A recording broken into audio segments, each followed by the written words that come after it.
Saya Sintia Rompas masih menemani Anda di Kompas Petang. Saudara anggota Komisi 1 DPR RI fraksi PDI Perjuangan TB Hasanuddin menjelaskan salah satu poin revisi rancangan Undang-Undang Penyiaran yang disebut akan melarang konten jurnalistik investigasi. Ia menyebut rancangan itu masih dalam tahap pembahasan.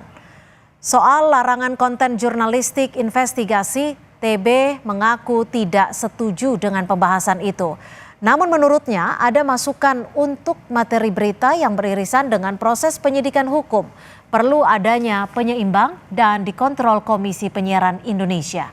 Meskipun di sisi lain suara menolak datang terutama dari para insan pers karena sejumlah poin revisi aturan itu dinilai bertentangan dengan Undang-Undang Pers. DPR menyebut seluruh aspirasi masih ditampung dan akan dibahas di Balik DPR.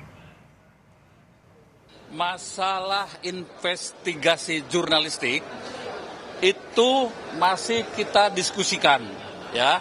Ada beberapa bagian yang menyarankan sebaiknya dikontrol oleh KPI. Mengapa? Alasannya mengapa? Karena kalau ya investigasi jurnalistik itu misalnya ada yang beririsan dengan materi penyidikan yang sedang dilaksanakan oleh aparat penegak hukum, maka sebaiknya itu sedikit cooling down. Nah, lalu bagaimana materinya?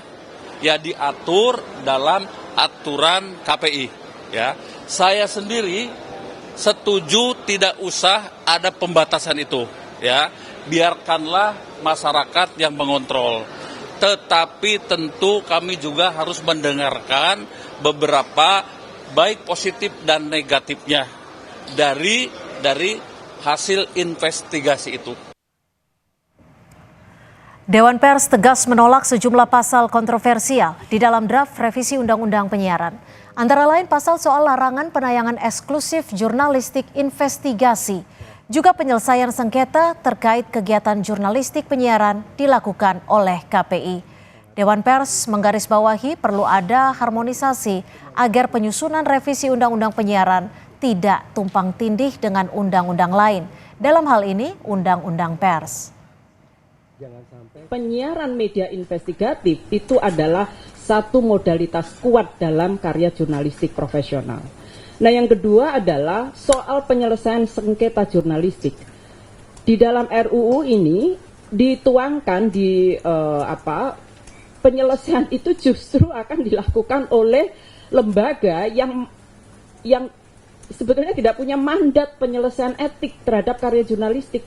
Mandat penyelesaian karya jurnalistik itu ada di Dewan Pers dan itu dituangkan dalam undang-undang. Oleh karena itu penolakan ini didasarkan juga bahwa ketika menyusun peraturan perundang-undangan perlu dilakukan proses harmonisasi agar antara satu undang-undang dengan yang lain tidak tumpang tindih. Pasal kontroversial di revisi Undang-Undang Penyiaran antara lain Pasal 50B ayat 2 huruf C. Standar isi siaran memuat larangan mengenai penayangan eksklusif jurnalistik investigasi.